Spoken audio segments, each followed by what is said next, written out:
Finally ससुराल जाने की बात आती है और हमारे फरारी रेडी हो जाती है। फिर हम लोग भी कर चुके हैं ससुराल जाने के लिए। फाइनली रास्ते में हम लोग थक गए। थकने के बाद हम लोग यहाँ पे स्टे किया। स्टे करके हमारा छोटा सा चेतन यहाँ देखिए थक गया था, इसको खिलाया पिलाया गया। उसके बाद फाइनली हमने यहाँ से फरारी खोल दी। फरारी खोलने के बाद पहुंच चुके ससुराल। ससुराल पहुंचने के बाद हमारे स्वागत शुरू हो गई और सबसे पहले मुझे ठंडा मिला। ठंडा मिलने के बाद मैंने तो बहुत मजे से पिया। मेरा दोस्त तो शर्मा रहा था, ससुराल उसका था, खा पी मैं रहा था। फिर फाइनली यहाँ पे बहुत मजे से हमारे लिए नाश्ता लग गया। फिर हमने नाश्ता भी खा लिया। एक मजे से मैं नाश्ता खा रहा था, वो तो आराम कर रहा था। फाइनली नाश्ता करने के बाद हम लोग बाहर निकल चुके घूमने के लिए।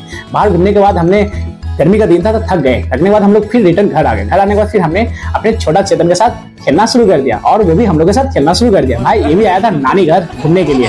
फिर कुछ देर बाद हमारे लिए भोजन का प्रबंधन हो गया और जाहिर सी बात यार, ससुराल जाते हैं तो कई प्रकार का भोजन मिलता है और ये देखिए हमारे लिए रंग बिरंगे भोजन बहुत प्रकार के मिल चुके हैं। फिर फाइनली हम लोग खाना शुरू कर दिए। हमने तो भाई खाया बहुत मजे से। हमारा दोस्त जिसका ससुराल था तो खुद नहीं खाया, मैं तो खुद खाया। खाने के बाद फिर फाइनली हम लोग यहाँ से कुछ देर स्टे किया। स्टे करने के बाद फिर हम अपने घर की ओर रवाना हो गए अपने घर।